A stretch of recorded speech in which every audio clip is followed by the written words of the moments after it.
πιστεύω να ακούγομαι. Λοιπόν, να δείξουμε πού θα βρούμε τα, τα αρχεία XSF, XMF, XAF, τα Furniture Nodes για κάτω το πάτωμα, τείχους και ταβάνι, τις καθιστικές πόζες και τις όρθιες πόζες. Δηλαδή, θέλουμε... λάθος. Θέλουμε αυτό εδώ,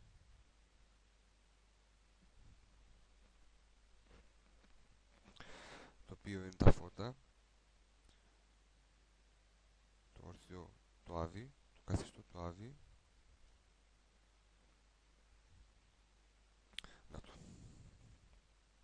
Λοιπόν, να το. Είναι η κάμερα για να μπορεί να διαβάσει το ίδιο το room. Λοιπόν, δεν φεύγω εδώ πέρα. Το άβι το κάθεται και το όρθιο. Ξέρω να τα βλέπω έτσι από εδώ. Να το. Να το. Είναι πάρα πολύ εύκολο. Στο account, στη web, create, εδώ πέρα, στην πρώτη επιλογή, 3D Max και search. Θα τα βγάλει όλα. Να το. Room notes. Έτοιμα. Εδώ πέρα δείχνει τι πρέπει να γράφει στο καθένα. Πάτωμα, τοίχο, ταβάνι. Ταβάνι, πάτωμα, τοίχο. Και με εδώ πέρα μπορείς να το κατεβάσεις. Skeleton node. Λένε ότι τους λείπει από το 3D Max, συγγνώμη, αυτό εδώ. Δεν μπορούν να κάνουν export σε μορφή XSF και XMF και για τις πόζες το XAF. Και αυτό το δίνει το email. Να το. 3D exporters.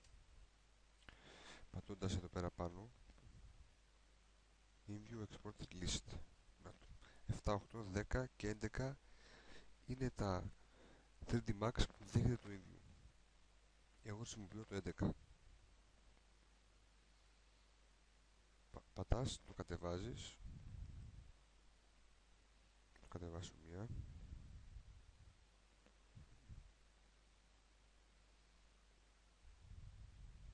Λοιπόν, επάνω εδώ, εκτέλεση.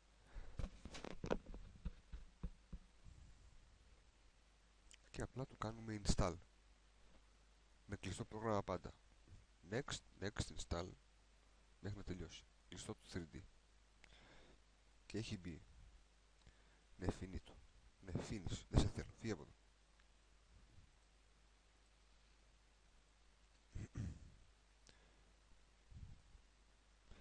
Με το που θα γίνει το exporter install και ανοίξει το πρόγραμμα, θα πάτε στο export και θα υπάρχουν κάτω-κάτω αυτά τα 5.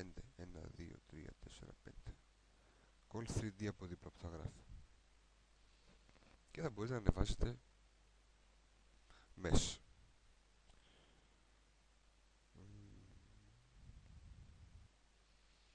Όλα εύκολα. Πιστεύω να βοήθησα.